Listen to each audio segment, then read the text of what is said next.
آپ کو سورہ کوثر کی چند شان نزول بتا دیتا ہوں۔ آس بن وائل جو کہ مشرکین کے سرداروں میں سے تھا، اس نے ایک مرتبہ مسجد سے نکلتے وقت نبی کریم صلی اللہ علیہ وآلہ وسلم سے ملاقات کی۔ وہ کافی دیر تک نبی کریم صلی اللہ علیہ وآلہ وسلم سے باتیں کرنے لگا اور دور بیٹھا قریش کا ایک گروہ یہ سب ماجرا دیکھ رہا تھا۔ قریش کے گروہ نے آس بن وائل سے پوچھا کہ تو نبی کریم صلی اللہ علیہ وآلہ وسلم سے کیا باتیں کر رہا تھا؟ تو آس بن وائل نے جواب دیا کہ میں اس ابتر شخص سے باتیں کر رہا تھا۔ اس نے ابتر کا لفظ اس لیے استعمال کیا کیونکہ نبی کریم صلی اللہ علیہ وآلہ وسلم کے فرزند عبداللہ دنیا سے رخصت ہو چکے تھے، اور عرب معاشرے میں یہ دستور تھا کہ جس کے خاک کوئی نار اولاد نہ ہوتی، یعنی کوئی بیٹا نہ ہو، تو ایسے شخص کو ابتر کہا جاتا تھا۔ لہذا قریش میں جو نبی کریم صلی اللہ علیہ وآلہ وسلم کے دشمن تھے، عبداللہ کی وفات کے بعد انہوں نے نبی کریم صلی اللہ علیہ وآلہ وسلم کو ابتر کا لقب دینا شروع کر دیا۔ ایسے موقع پر اللہ تبارک و تعالیٰ کی رحمت جوش میں آئی اور اللہ پاک نے نبی کریم صلی اللہ علیہ وآلہ وسلم کو سورہ کوثر کا تحفہ دیا، جس میں انہیں جنت میں کوثر کی بشارت ہوئی۔ پیارے بھائیوں اور بہنوں، ایک روایت میں آتا ہے، ایک روز نبی کریم صلی اللہ علیہ وآلہ وسلم ہمارے درمیان بیٹھے تھے۔ اچانک نبی کریم صلی اللہ علیہ وآلہ وسلم پر ایک نیند اور بے ہوشی کی کیفیت طاری ہو گئی۔ تھوڑی دیر بعد نبی کریم صلی اللہ علیہ وآلہ وسلم نے اپنا سر مبارک اوپر اٹھایا اور مسکرانے لگے۔ صحابہ کرام نے پوچھا کہ اے اللہ کے پیارے نبی، آپ کس وجہ سے مسکرا رہے ہیں؟ تو آپ صلی اللہ علیہ وآلہ وسلم نے جواب دیا کہ مجھ پر ابھی ابھی ایک سورہ نازل ہوئی ہے۔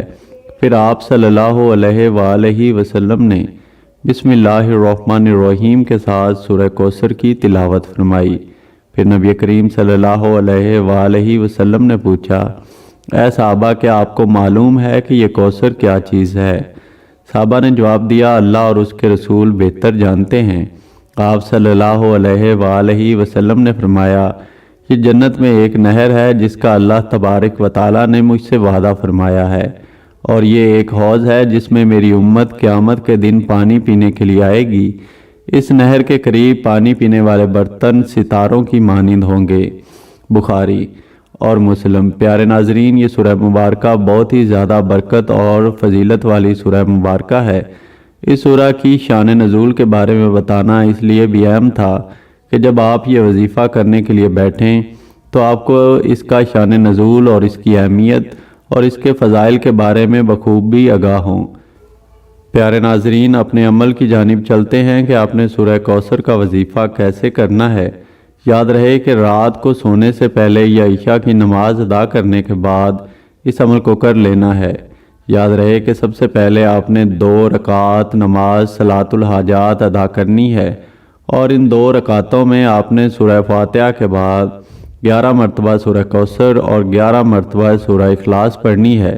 اس نماز کو مکمل کرنے کے بعد آپ اپنی جگہ پر بیٹھے رہیں، یعنی جائے نماز پر بیٹھے بیٹھے 129 مرتبہ آپ نے سورہ کوثر کی تلاوت کرنی ہے۔ بسم اللہ الرحمن الرحیم 129 مرتبہ سورہ کوثر پڑھنے کے بعد آپ نے اپنی آنکھیں بند کر لینی ہیں۔ آنکھیں بند کر کے آپ نے اللہ تبارک و تعالیٰ کی کچھ دیر تک حمد و ثنا بیان کرنی ہے، اللہ تبارک و تعالیٰ کی بڑائی بیان کرنی ہے، اور یہ اپنے آپ کو باور کرانا ہے کہ اللہ کی ذات کتنی زیادہ عظیم ہے۔ اس کی بارگاہ میں ندامت کے چند آنسو بھی لازمی بہانے ہیں۔ اگر آپ کو رونا نہیں آ رہا تو آپ کم از کم رونے والا منہ لازمی بنائیں، لیکن آپ جو بھی عمل کریں وہ سچے دل کے ساتھ کریں۔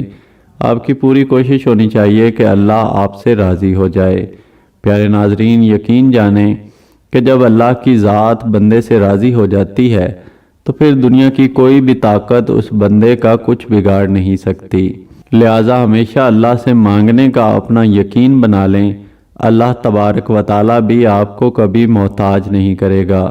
انشاءاللہ اس عمل کی برکت سے آپ کی جو بھی جائز حاجت ہوگی وہ اللہ تبارک و تعالیٰ اپنے فضل و کرم سے پورا فرما دے گا۔ دعا ہے کہ اللہ پاک میرا سنانا اور آپ کا سننا اپنی بارگاہ الہی میں قبول اور منظور فرمائے، آمین ثم آمین۔